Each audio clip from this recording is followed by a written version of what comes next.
Present మనం ఇక్కడ సంగారెడ్డిలో ఉన్నాము. సంగారెడ్డిలో ఒక ఎస్సీ అమ్మాయిని ముస్లిం అబ్బాయి ప్రేమించి పెళ్లి చేసుకొని ఆ తర్వాత లవ్ జిహాద్లో ఎలా ముంచాడో అండ్ ఆ అమ్మాయి బయటికి ఎలా వచ్చిందో అన్నది మనం ఆమె మాటల ద్వారానే తెలుసుకుందాము. ఈ అమ్మాయి మళ్ళీ ఏదో చదువుకొని అమ్మాయి అంటే ఇప్పుడు చాలామంది అనుకుంటుంటారు కదా, ఇలా చదువుకొని అమ్మాయిలే లవ్ జిహాద్ ఉచ్చులో పడుతున్నారనేసి. లా చదివిన అమ్మాయి ఇప్పుడు బయటకు వచ్చేసి మీతో మాట్లాడాలనుకుంటుంది, మీకు చెప్పాలనుకుంటుంది అసలు ఏం జరిగింది, ఎందుకు లవ్ జిహాద్ ఉచ్చులో హిందూ అమ్మాయిల్ని క్రిస్టియన్ అమ్మాయిల్ని టార్గెట్ చేసి అందులో పంపిస్తున్నారు అనేసి. పల్లె అక్క చెప్పండి, అంటే మీ గురించి ఫస్ట్ మాకు బజరంగ్ దళ్ అండ్ SCRPS గురించి మాకు ఒక న్యూస్ వచ్చింది, అంటే లవ్ జిహాద్ ఉచ్చులో మిమ్మల్ని తీసుకెళ్ళి బలి చేశారు అనేసి.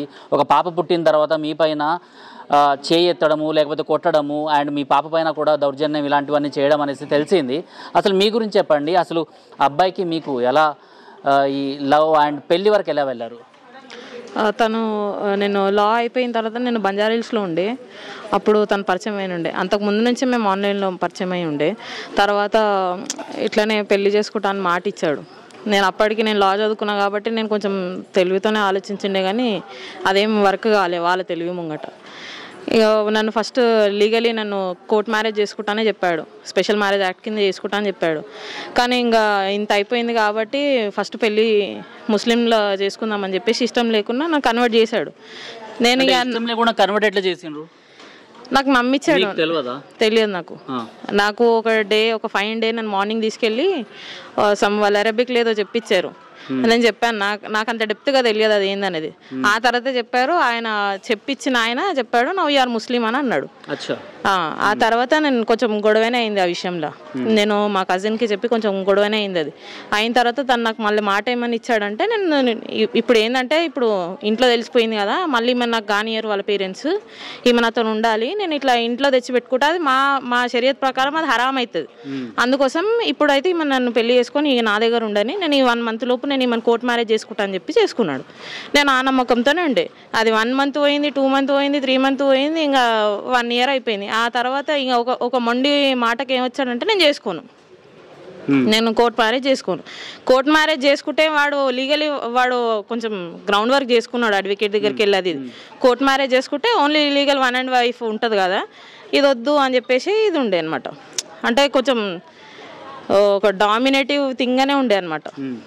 ఇంకా పెళ్ళైన 1 monthకే కొట్టడం స్టార్ట్ అయ్యిండే. ఇంకా ఇష్టం లేని అన్నీ చేపించారు. ఇక బురకా వేసుకోవాలి, నమాజ్ చదవాలి, అది ఇది. ఇక పెళ్లికి ముందు ఎప్పుడైనా మాట్లాడుకున్నారా బురకా వేసుకోవాలి అనేసి చెప్పడము అలాంటివి? లేదు, నా దగ్గర ఫుల్ ఎవిడెంట్ ఏముందంటే ఆ అబ్బాయి ఏం చెప్పాడంటే, నీ రిలీజన్ నీది ఏమున్నదో, నీ హిందూయిజం నీది ఏముందో, నేనేం నిన్ను డిస్టర్బ్ చెయ్యదాన్ని, అది అని చెప్పాడు. కానీ ఇక వాళ్ళు ముస్లిం ఏరియాలో ఉంటారు కాబట్టి ఆ ఒక్క థింగ్కి నేను బురకా ఒక్కదానికే ఓకే చెప్పాను. ఇక నమాజ్ చదవాలి, ఇది చేయాలి, అది చేయాలి, నేను ఏవి ఫాలో అవ్వాలి. ఇక వానికి ఎట్లా అయిపోయిందంటే వినని ప్రతిసారి కొట్టడం. వాడనే కాదు, వాని ఫ్యామిలీ మొత్తం కూడా అందరు అంతే కొట్టారు. వాళ్ళ మమ్మీ వాడు ఎక్స్ట్రీమ్, ఇంకా వాళ్ళ నోరు కదపలేదు అనుకోండి. ఇక అట్లా అయింది ఇంకా చాలా. ఇంకా తర్వాత పాప నాకు స్టార్టింగ్ కొంచెం కన్సీవ్ కానీ కొంచెం టైం పట్టిండే.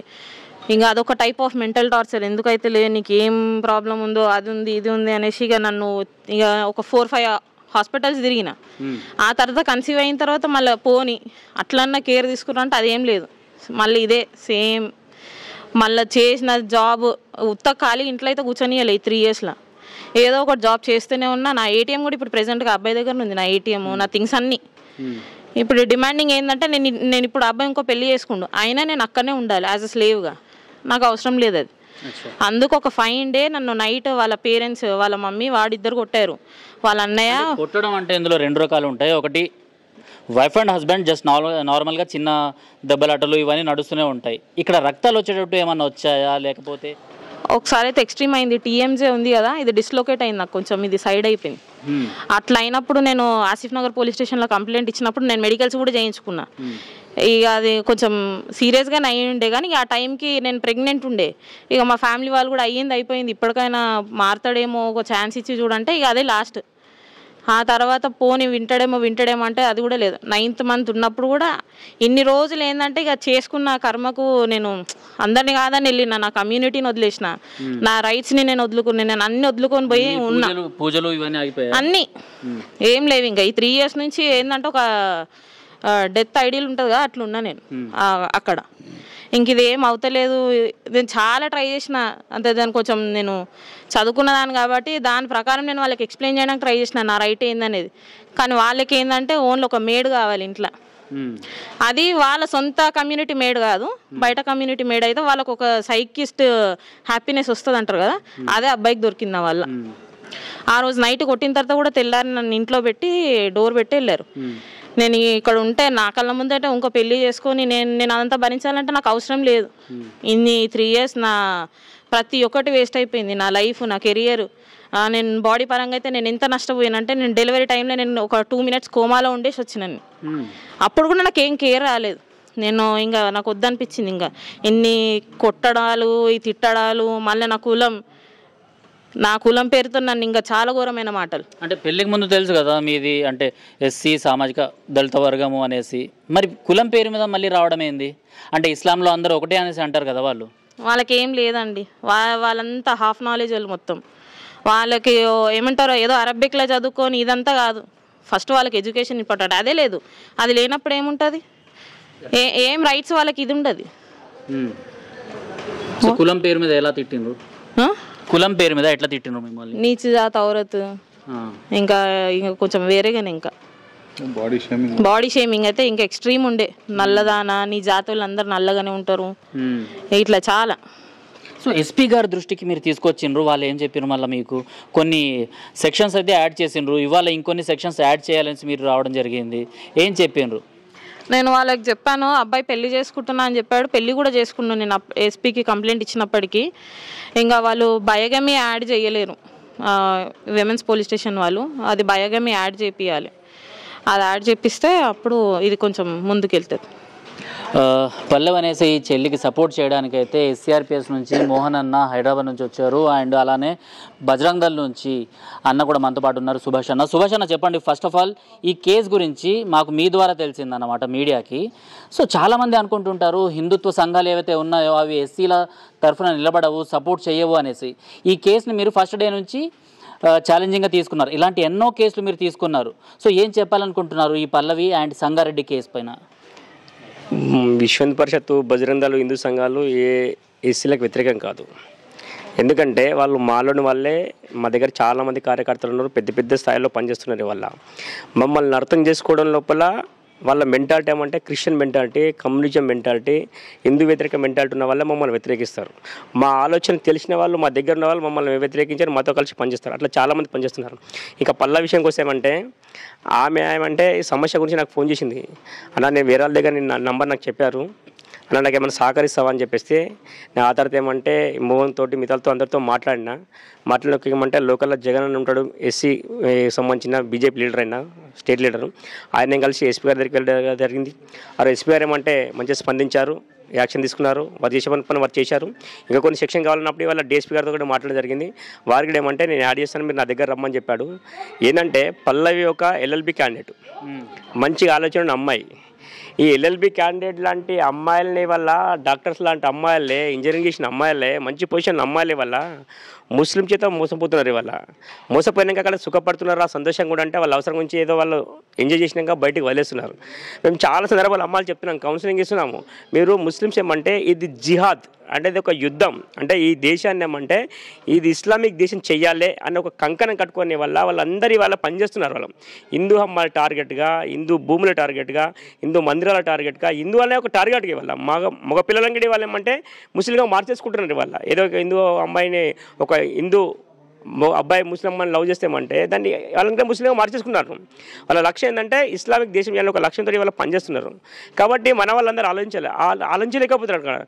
రోజుకొక అమ్మాయి ఇంత ఇవాళ సోషల్ మీడియా చెప్పాక, ఇన్ని విషయాలు బయటికి రాకంగా, ఇంత మీడియా చెప్పాక ఎందుకు మోసపోతున్నారంటే వాళ్ళ ప్లానింగ్, వాళ్ళు చేసే ప్లానింగ్తో వాళ్ళు పనిచేస్తున్నారు. పట్టుకోలేదు. ఇవాళ ఒక అమ్మాయి ఏంటంటే వాడికి ఈమె పెళ్ళి అయింది, అలాంటి పెళ్ళినకు ఒక పాప పుట్టింది, వాడు ఇంకో పెళ్లి చేసుకుంటే వాళ్ళ ఆమె ప్రెగ్నెన్సీ. మీరు చూడండి, అమ్మ ఉంది, నాన్న ఉండరు, అందరున్నారు. మరి వాళ్ళకి ఉంటాగా, తెలివి ఉంటాయి కదా, అరే ఎందుకురా ఒక అమ్మాయి మోసం చేస్తున్నావు అని చెప్పి వాడు అంటున్నాడు. ఇవాళ అన్నాడు. ఆ ఇంటి పక్క వాళ్ళ ముస్లిం అంటారా, వాళ్ళు అన్నారు.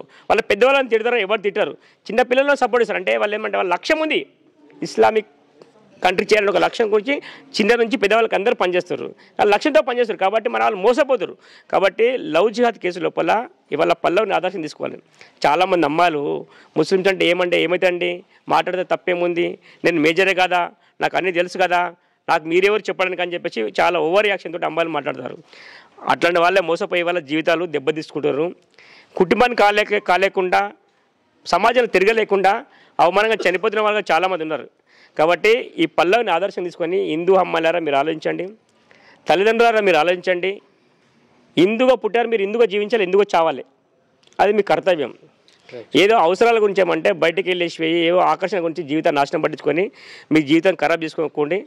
తల్లిదండ్రులకు కష్టం పెట్టకండి, సుఖంగా సంతోషంగా ఉండండి, తల్లిదండ్రులకు సంతోషం ఇవ్వాలని చెప్పి కోరుతున్నా.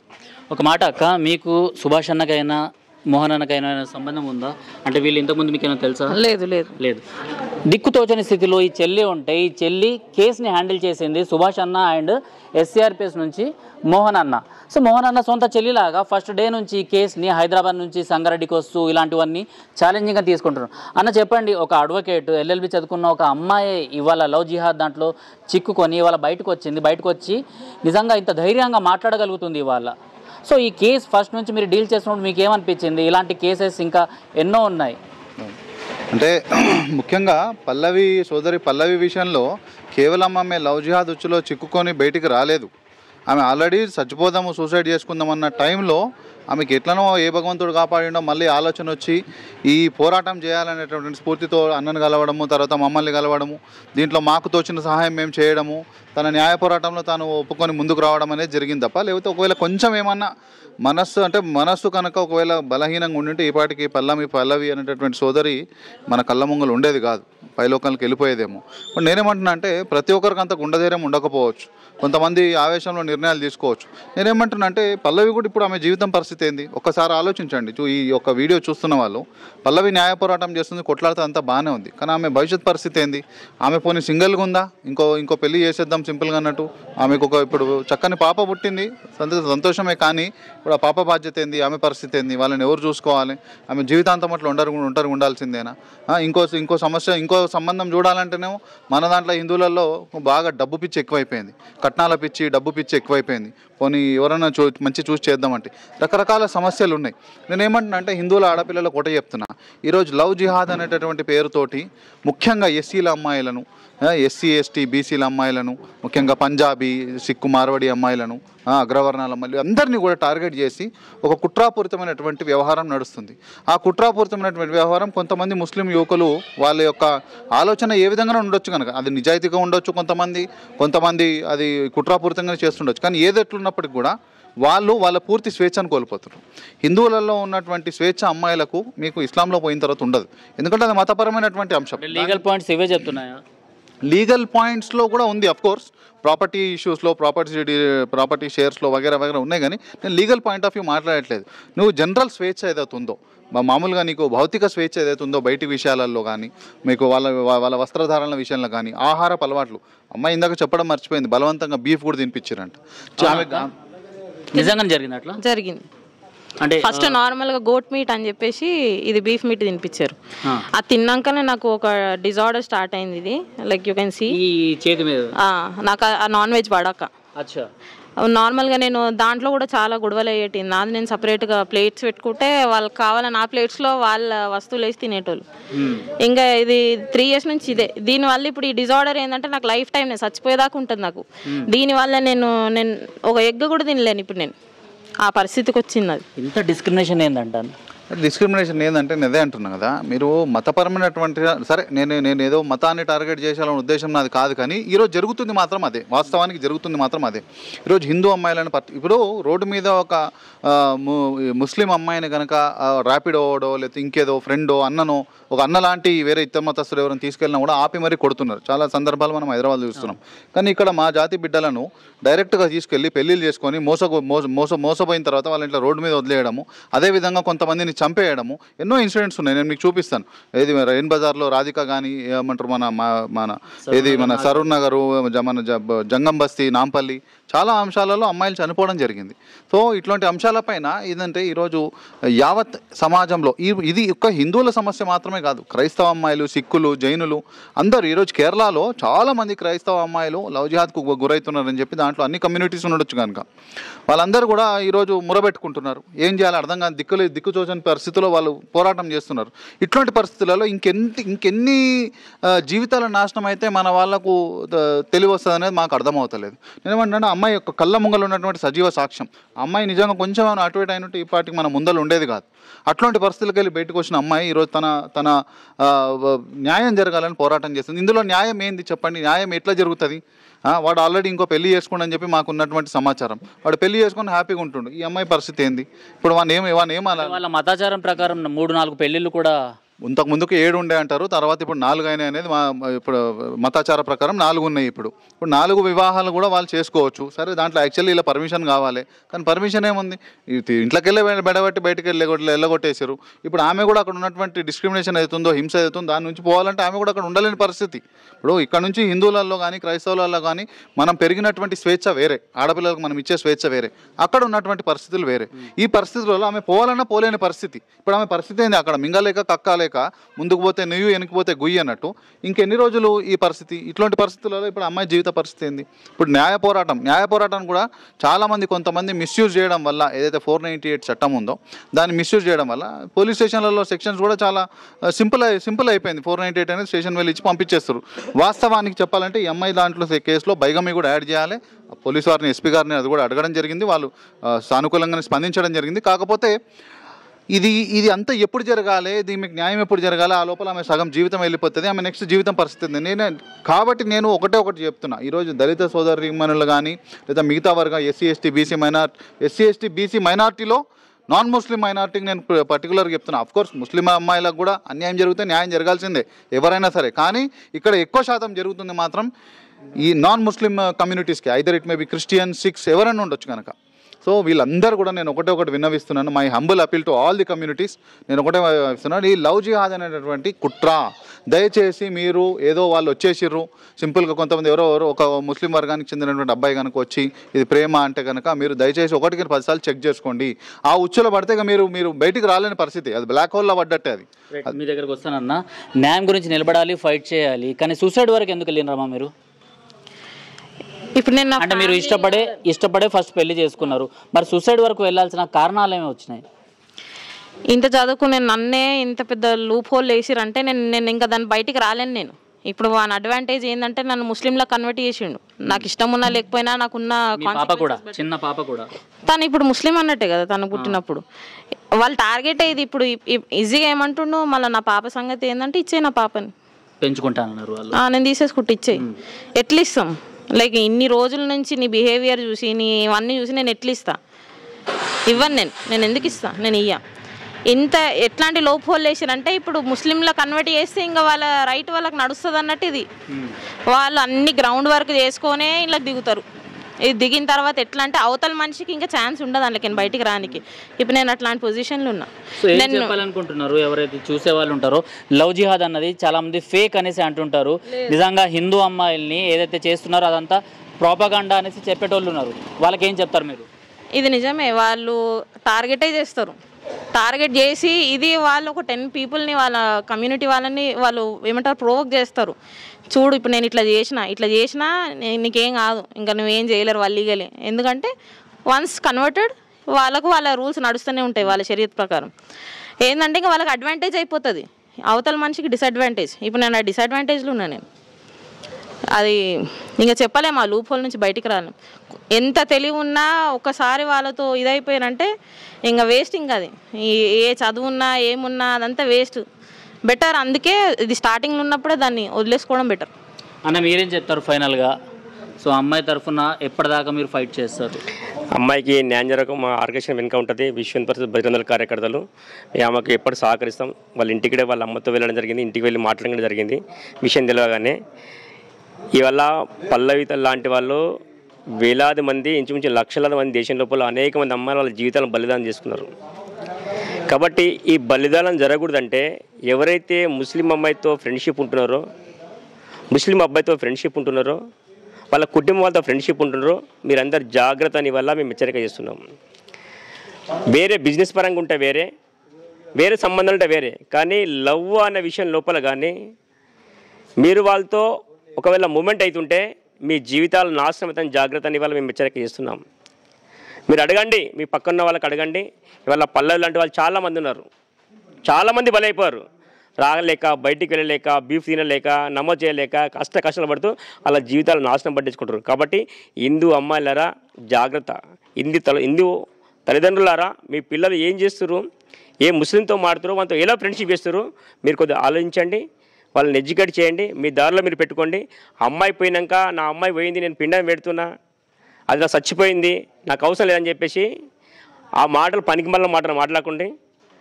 పనికొచ్చే తల్లిదండ్రులా మీరు వ్యవహరించండి. పనికొచ్చే తల్లిదండ్రుల మీ పిల్లలను కాపాడుకోండి. అప్పుడే మీ కుటుంబం బాగుంటారు, మీరు బాగుంటారు అని మేము ఇవాళ హెచ్చరిక ఇస్తున్నాం. అన్న, ఎస్సీఆర్పీఎస్ నుంచి మీరు ఫైనల్గా ఏం చెప్తారు ఈ కేసు విషయంలో?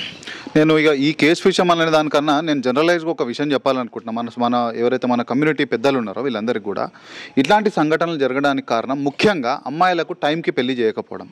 అమ్మాయిలకు టైంకి పెళ్లి చేయకపోవడం వల్ల వీళ్ళు ఈ రకమైనటువంటి ఈరోజు ఉన్నటువంటి వ్యవస్థ, సెల్ ఫోన్లు, టీవీలు, సినిమాలు ఓపెన్ చేసే చాలు సినిమా ఇండస్ట్రీలో లవ్ స్టోరీలు తప్ప పనికిరాని చెత్త అది ఒకటి తప్ప ఇంకేమీ ఉండదు. కూడా ఎవడో ఒకటి మంచి సినిమా తీస్తే అది కూడా ఫెయిల్ అవుతుంది. కాబట్టి ఇండస్ట్రీలో బయటకు పోయినా, సినిమాలు పోయినా, రోడ్ల మీద చూసినా, ఫోన్లలో చూసినా, టీవీలు ఏంట్లో చూసినా కూడా ప్రేమ పేరుతోటి ఒక దరిద్రం నడుస్తుంది. కాబట్టి దయచేసి నేను పెద్దలకు ఏం చేస్తున్నానంటే ఆడపిల్లలకు దయచేసి టైంకి పెళ్లి చేయండి.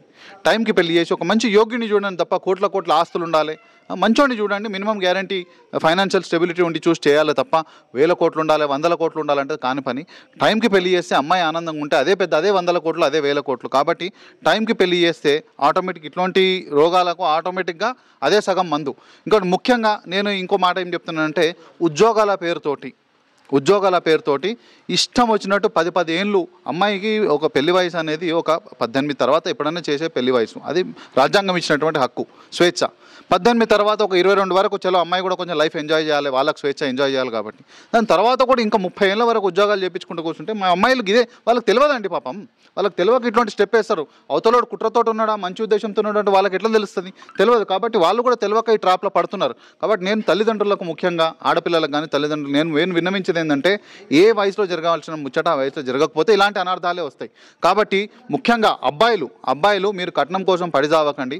అమ్మాయిలు మీరు మంచి యోగ్యమైన అబ్బాయిని చూడండి, మినిమం ఫైనాన్షియల్ స్టెబిలిటీతో ఉన్నటువంటి యోగ్యవంతమైన అబ్బాయిని చూసి చేయాలి తప్ప వీళ్ళు కనుక అతికత్వం కోసము, అమ్మాయి వాళ్ళు కనుక ఏమంటారు మితిమీరినటువంటి అత్యాశ, అబ్బాయి అంతా స్టేబుల్ ఉండాలి, గవర్నమెంట్ ఉద్యోగం ఉంటే గవర్నమెంట్ నోటిఫికేషన్లే గతి లేవు, మొత్తం ప్రైవేటైజేషన్ అవుతుంది, ఇంకా గవర్నమెంట్ ఉద్యోగాలు యాడ్ నుంచి వస్తాయి. కాబట్టి మినిమం ఒకటి ఫైనాన్షియల్ స్టెబిలిటీ చూసుకొని రైట్ టైంలో జరగాల్సిన ముచ్చట జరిగితే ఇట్లాంటి దరిద్రాలకు అన్నిటికీ చెక్ పెట్టినట్టే.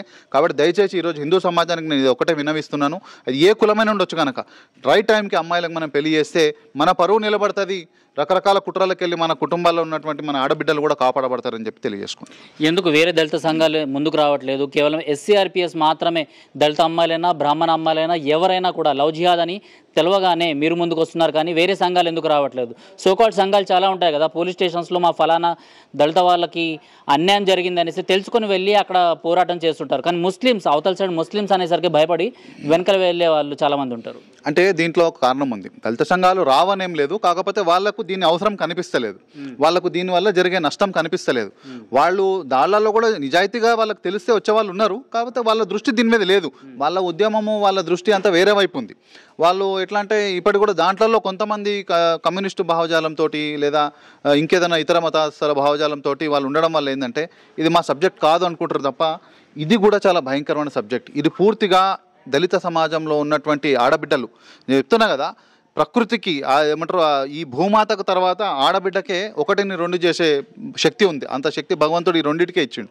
కాబట్టి ఈ యొక్క ఆడబిడ్డల్ని, మన సమాజంలో ఉన్నటువంటి ఆడబిడ్డల్ని కనుక మనం కోల్పోతే సమాజమే అంతరించిపోతుంది నీ హక్కుల సంగతి తర్వాత. కాబట్టి ఇది ప్రధానమైనటువంటి సమస్యగా దీన్ని కూడా ఉంది అని వాళ్ళకు గుర్తించిన రోజు వాళ్ళు కూడా వస్తారు. కాకపోతే కొంతమంది ఎట్లుంటారంటే ఇప్పటికి కూడా మానిపోయిన గాయాలకు మందు రుద్దుకుంటూ కొంతమంది ఉంటారు. ఇక వాళ్ళని నేనేమన్నా దలుచుకోలేదు, అది వాళ్ళ ఇష్టము, వాళ్ళ ఉద్యమం, వాళ్ళ ఎజెండా.